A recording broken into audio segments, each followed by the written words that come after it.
تو اس کو جو ہے اوور کم کرنے کی ضرورت ہے. تو یہ بات جو ہے وہ اس کے لیے بہت بڑے ڈائلاگ کی ضرورت ہے مسلم ورلڈ میں اور خود ویسٹ اور ایسٹ میں. تو جو کہ ظاہر ہے کہ اس گفتگو کا موضوع نہیں ہے. تو مختصر بات یہ کہنا چاہ رہے ہیں کہ ویسٹ کے ہاں بحیثیت مجموعی مسلمان ممالک کے بارے میں، مسلمانوں کے بارے میں، اسلام کے بارے میں جو غلط فہمیاں سالوں سے پائی جاتی ہیں، صدیوں سے پائی جاتی ہیں، وہ اب بھی کسی حد تک موجود ہیں.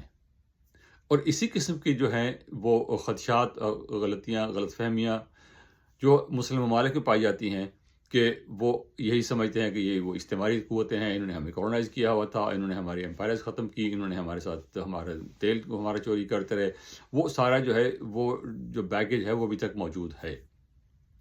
تو یہ جو ہے بہت لمبا پروسیس ہے، میں اس کی بات میں نہیں، اس طرف نہیں جانا چاہ رہا، لیکن بحیثیت مجموعی یہ بات بہرحال موجود ہے، دونوں طرف موجود ہے. یہ اب پاکستان کا جو نیوکلیر پروگرام ہے اس میں سلسلے میں جب یہ اسلامک بام کی بات کی گئی کہ اسلامک بام ہے، تو وہ ہم نے اس کو ریزسٹ کرنے کی کوشش کی، اس کو تردید بھی کرتے رہے، لیکن یہ مسلسل پروپیگنڈا ہوتا رہا کہ اسلامک بام ہے، مسلم بام ہے، اسلام کے لیے بنایا جا رہا ہے، اسلام کے دفاع کے لیے بنایا جا رہا ہے. اس قسم کی باتیں ہمارے یہاں لوگوں نے کی بھی، گورنمنٹ نے نہیں کی، کسی رسپانسبل لیڈر نے یہ باتیں نہیں کی، لیکن میڈیا کی حد تک، عوام کی حد تک اور سیکنڈ ٹیئر لیڈرشپ کی حد تک اس قسم کی باتیں ہوتی رہی ہیں. تو اس سے جو ہے یہ تاثر غلط تاثر ہمارے بارے میں قائم ہو گیا. اب جب نیوکلیر پروگرام ہمارا بن گیا، ٹیسٹ کر لیا ہم نے، اس کے بعد جو بہت بڑی غلطی ہم نے کی، جس کو اے کیو خان نیٹ ورک کے نام سے دنیا میں جانا جاتا ہے. اب یہ تو نہیں ہو سکتا کہ ایک شخص جو ہے وہ اے کیو خان ہو یا کوئی بھی ہو، کہ ایک شخص اٹھ کے جو ہے وہ اتنا بڑا اکوپمنٹ، اتنی بڑی چیزیں اٹھا کے ملک سے باہر لے جائے. لیکن اس کی کیونکہ کبھی تحقیق ہوئی نہیں، اس لیے ہم نہیں جانتے کیسے ہوا، لیکن جو اس کا نیٹ ورک کا نام ہو، اے کیو خان نیٹ ورک کے نام سے جانا جاتا ہے وہ. اور ہم نے بہت بڑی غلطی کی اور اپنے بہت غیر ذمہ داری کا ثبوت دیا جب ہم نے یہ ٹیکنالوجی ایران اور لیبیا کو بیچ دی. اس سے ہمارا تاثر، ہمارے بارے میں یہ تاثر بہت خراب ہوا ویسٹ کے بارے میں کہ یہ بڑے غیر ذمہ دار لوگ ہیں اور ان پہ اعتبار نہیں کیا جا سکتا. اس کے بعد کارگل کا مارکا ہوا. کارگل وار کے دوران یہ پہلی دفعہ ایسا ہوا کہ دو نیوکلیر طاقتیں جو تھیں وہ باقاعدہ لڑائی میں آمنے سامنے آ گئی. کیونکہ نیوکلیر بام کا جو ہے ایک فائدہ، کیونکہ میں اس کو کوئی فائدہ مند چیز سمجھتا نہیں ہوں، تاہم ایک فائدہ یہ ہے کہ دونوں کے پاس نیوکلیر پاور ہے تو وہ پھر لڑائی کی طرف نہیں جاتے کہ لڑائی بڑھ نہ جائے، اور اگر لڑائی بڑھتی ہے تو پھر سوائے دونوں طرف تباہی کے اور کچھ نہیں ہوگا. کارگل کا جب مارکا ہوا تو اس میں ہماری طرف سے جو اسمپشن تھی وہ یہ تھی کہ نیوکلیر، کیونکہ ہم بھی نیوکلیر ہیں اور انڈیا بھی نیوکلیر ہے، تو وہ ہمیں زیادہ انڈیا ریٹیلیٹ نہیں کرے گا.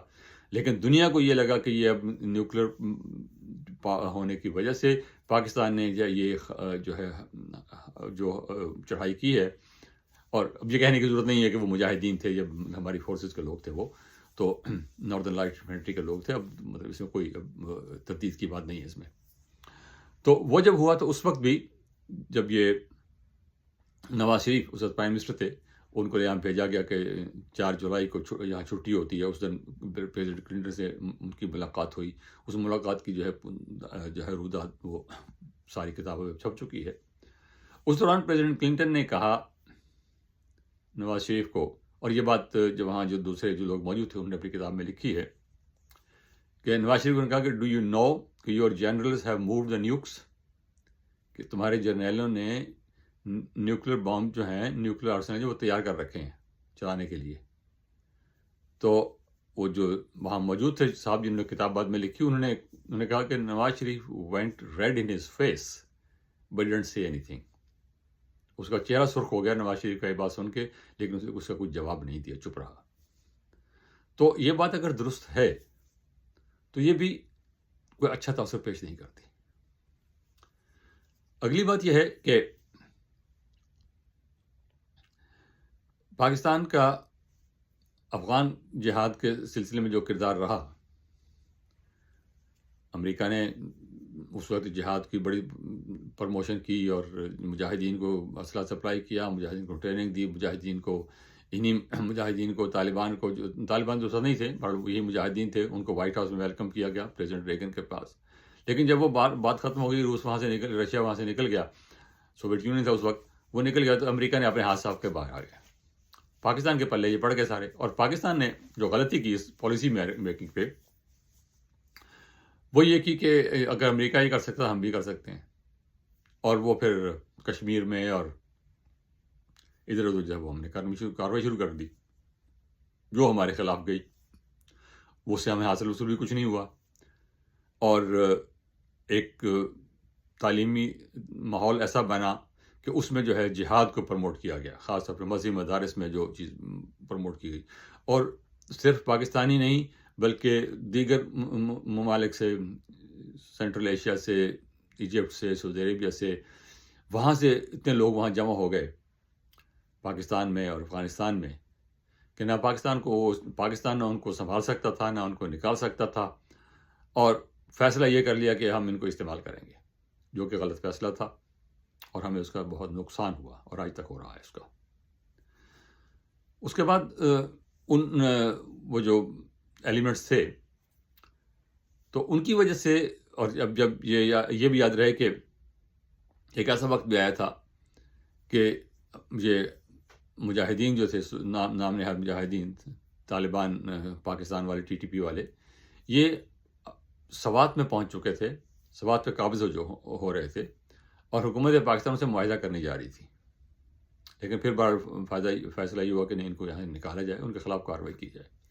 تو اس ایسی صورت میں یہ تاثر جو ہے میڈیا کی حد تک، ایون پالیسی لیول کی حد تک، لوگوں میں یہ تاثر گیا کہ یہ پاکستان کے جو نیوکلیئر آرسنلز ہیں، یہ جو ان کے میزائل ہیں، یہ کسی وقت بھی کسی ایسے لوگوں کے ہاتھ سے چڑھ سکتے ہیں جو کہ ان کو غلط استعمال کریں گے اور غیر ذمہ داری سے ان کو استعمال کریں گے. یہ تاثر ہمارے بارے میں ہے. اس کو دور کرنے کے لیے ہمیں بڑی محنت کرنی پڑے گی اور بڑی محنت کرنے کی ضرورت ہے، اس سے بغیر بات نہیں بنے گی. دوسری بات یہ ہے کہ اس وقت ویسٹ کا، خاص طور پہ امریکہ کا جو پالیسی کا محور ہے وہ چائنا ہے، چین کو روکنا ہے. اور پاکستان کا جو میزائل کا پروگرام ہے وہ چین اور نارتھ کوریا کی ٹیکنالوجی پہ بیسڈ ہے، کیونکہ ویسٹ تو بالکل ہمیں کوئی چیز نہیں دینے کو تیار نہیں ہے. اور ہم نے ادھر سے جو ہیں جو بھی ٹیکنالوجی ہمیں ملی ہے وہ اس لیے کہ ہم نے اس کو استعمال کر کے اپنے انڈیجنس چیزیں بھی بنائی ہیں. J-17 تھنڈر بنایا ہے، اس سے اگلا جنریشن بن رہی ہے. تو چائنیز ٹیکنالوجی کی وجہ سے، نارتھ کوریا کی وجہ سے ہمیں جو ہے وہ مسائل کا سامنا ہے. اور ویسٹ نہیں چاہتا کہ یہ آپ ایسا کریں، ویسٹ چائنیز کی ٹیکنالوجی کا استعمال کریں، میزائل سرے سے میزائل بنائیں کیوں آپ. ویسٹ کی سیدھی سی بات تو یہ ہے. لیکن ظاہر ہے کہ پاکستان اس چیز کو ایکسیپٹ نہیں کر سکتا کہ آپ اپنا بالکل جو ہے نہتے ہو کے بیٹھ جائیں اور آپ بالکل جو ہے وہ سری لنکا اور بنگلہ دیش والی جو حیثیت ہے آپ کی انڈیا کے سامنے، وہ آپ کی ہو جائے. وہ تو قابل قبول نہیں ہے.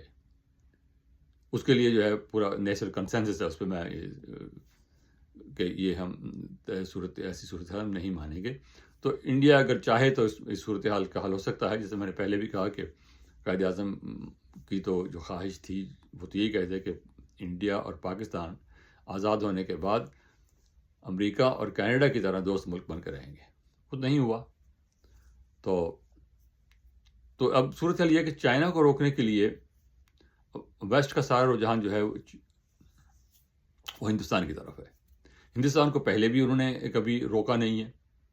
یہ 50s کی بات ہے، ارلی 60s کی بات ہے، جب ہندوستان کو سول نیوکلیئر فیسلٹیز دی گئیں اور پاکستان نے بار بار کہا، توجہ دلائی کہ ہندوستان جو ہے وہاں سے فسائل میٹیریل جو ہے وہ سول جو انٹرنیشنل سپرویژن کے انڈر ہے وہاں سے نکال کر ملٹری کی طرف لے جا رہا ہے. لیکن ویسٹ نے کبھی ہماری بات کو غور سے نہیں سنا، ہماری بات کو کبھی توجہ نہیں دی اس پہ. اور وہ درست تھی بات ہماری، وہ بات پاکستان کی درست تھی کہ وہ فسائل میٹیریل جو تھا نیوکلیر پر اس سے نکال کے اس طرف لے جا رہے تھے، اور وہ بعد میں انہوں نے اپنے انڈیجنس انڈسٹریل بیس ان کا تگڑا تھا، ان کا ٹیکنالوجی کا بیس تگڑا تھا تو انہوں نے اپنے طور پر اپنے نیوکلیر پروگرام کو بہت ایڈوانس کر لیا. ہمیں جو ہے ہمیں جلدی میں کرنا پڑا، ہمیں اسکریچ سے شروع کرنا پڑا، تو ہمیں دوسرے طریقے استعمال کرنے پڑے، جو کہ ظاہر ہے کہ ایک خان لے کر آئے، وہ ڈرائنگز لے کر آئے، اور بعد میں اس طرح ہم نے پروگرام بنایا. تو اس لیے ہندوستان پر ویسٹ کو اعتراض نہیں ہے. دوسری بات یہ ہے کہ ہندوستان کو جو امیج ہے کہ largest democracy in the world, باوجود ہے کہ اب بی جے پی کی گورنمنٹ ہے اور جس طرح وہ حکومت کر رہے ہیں، اس کے باوجود بھی یہ اپنی جگہ درست ہے کہ وہاں الیکشن ہوئے ہیں اور اپنے وقت پہ ہوتے ہیں، اور بی جے پی ریاستوں کی حد تک ہار بھی جاتی ہے، تو اس کا ایک تاثر اپنی جگہ موجود ہے. ہندوستان کہتا ہے کہ ہمیں چائنا کے خلاف جو ہے وہ اپنے آپ کو تیار کرنا ہے، ہمارا مقابلہ چائنا سے ہے. پاکستان کہتا ہے ہمارا مقابلہ ہندوستان سے ہے. چین کہتا ہے ہمارا مقابلہ امریکہ سے ہے.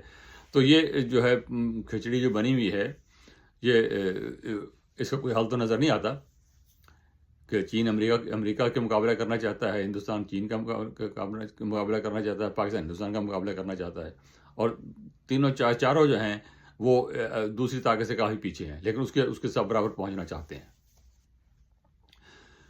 تو ہم بات ہندوستان کی طرف آ رہی تھی. تو ہندوستان کو اب انہوں نے جب کولڈ وار ختم ہوئی ہے پچھلے 20-25 سال میں، جب ہندوستان کی انویسٹمنٹ اتنی ہندوستان میں گئی ہے، تو اب ہندوستان کے ساتھ ملٹری کے ساتھ ساتھ امریکہ کا جو ہے، ویسٹ کا جو ہے، وہ اکنامک اور ملٹری جو ہے مفاد، وہ دونوں وابستہ ہو گئے ہیں. چین کے ساتھ معاشی مفاد وابستہ تھا، کمرشل مفاد وابستہ تھا، اور اتنے سال تک وہاں چلتا رہا سلسلہ، اب بھی چل رہا ہے. بہت بڑی، اب بھی سب سے بڑی انویسٹمنٹ امریکہ کی سب سے بڑی انویسٹمنٹ ملک سے باہر جو ہے وہ چین میں ہے ابھی تک بھی، اگرچہ وہاں اسے کم کر رہے ہیں، نکال رہے ہیں. لیکن اس وقت جو ہے پھر وہ ہندوستان کی طرف جو ہے پچھلے کم از کم 30 سال سے وہ ہندوستان کی طرف جو ہے وہ انویسٹمنٹ ہو رہی ہے، اور ہندوستان کی اکانومی بہت تیزی سے ترقی کر رہی ہے. اور میرا خیال ہے اگلے 1-1.5 سال میں وہ ہندوستان کی جو اکانومی ہے جی ڈی پی کے حساب سے وہ جاپان سے آگے نکل جائے گی، جس حساب سے وہ جا رہے ہیں. تو اس لیے پھر ہندوستان کی جو جغرافی کی لوکیشن ہے، پاکستان کو صرف بحیرہ عرب کا جو ہے علاقہ ہے، گلف کا علاقہ ہے، وہاں تک اپنا حفاظت کرنی ہے بحریہ کی. اگر بحریہ کی طرف دیکھیں، ہندوستان کو ساتھ جو ہے پورا بحر ہند ہے، اور انہوں نے اپنے آپ کو اور ایکسٹینڈ بھی کر لیا ہے. اگرچہ لوگ کہتے ہیں کہ ہندوستان نے اوور اسٹریچ کیا ہوا اپنے آپ کو، لیکن بہرحال انہوں نے کیا ہوا اپنے آپ کو. اور امریکہ نے اس کو جو ہے کوارڈ کا ممبر بھی بنا دیا ہے، جس میں کہ امریکہ، جاپان، آسٹریلیا، ہندوستان شامل ہیں. اور اس کے ساتھ ساتھ ہندوستان کی اب بھی جو فوجی اسلحہ ہے، اس کا تقریباً 60% لوگ یہ کہتے ہیں کہ وہ ابھی تک رشین ہے. رشیا سے وہ تیل بھی خرید رہے ہیں باوجود پابندیوں کے، اور اسی تیل کو اپنے ہاں ریفائن کر کے یورو کو بیچ بھی رہے ہیں، اور دوہرا منافع کما رہے ہیں وہ لوگ. تو ویسٹ کو ہندوستان پہ کوئی اعتراض ہے نہیں. اور ویسٹ سے اگر بات کریں ان لوگوں سے، تو وہ یہ بھی کہتے ہیں کہ ہندوستان نے تو کبھی نیوکلیر ٹیکنالوجی کسی کو نہیں بیچی. آپ نے نیوکلیر ٹیکنالوجی بیچی ہے، آپ نے جو ہے وہ دہشت گرد جو ہیں وہ آپ کے جو ہیں بڑے قریب ہیں. آپ خود ان کے جو مذہبی انتہا پسند ہیں، ان کی جو ہے پرورش کرتے ہیں.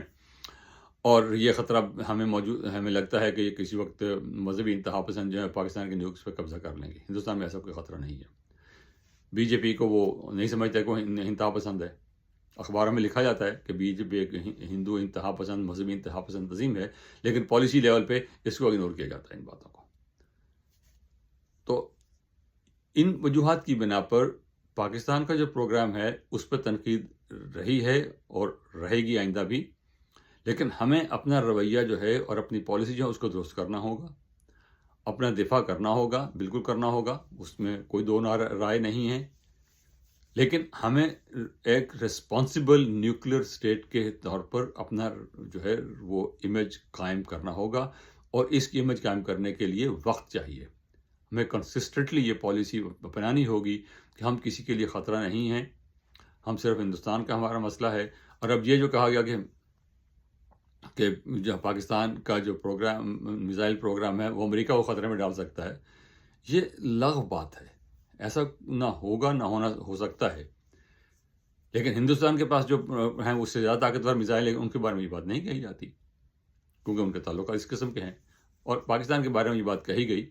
لیکن ایٹ دا سیم ٹائم آپ اگر پینٹاگون کی جو پریس بریفنگ ہے وہ دیکھ لیجیے، اس میں انہوں نے ایسی کوئی بات نہیں کی کہ ہمارے پاکستان کے ساتھ بڑے اچھے تعلقات ہیں، فوج کے ساتھ ہمارا بڑا گہرا رابطہ ہے، اور ہم بہت لیولس پہ ایک دوسرے کے ساتھ کوآپریٹ کرتے ہیں، انٹیلیجنس کے معاملے میں، فوجی معاملات میں، ٹیررزم کے خلاف، اور سینٹرل ایشیا میں ہمارا کوآپریشن رہتا ہے۔ تو ہمیں ہماری کوئی لڑائی نہیں ہے ویسٹ کے ساتھ، لیکن ہمیں ایک ریسپانسبل پاور کے طور پر، ریسپانسبل نیوکلیر اسٹیٹ کے طور پر، اور اکنامک پراسپیرٹی کی طرف جانا ہوگا، ایجوکیشن کی طرف جانا ہوگا، ہمیں اس طرف جانا ہوگا، ہم اس طرف ہماری توجہ نہیں ہے۔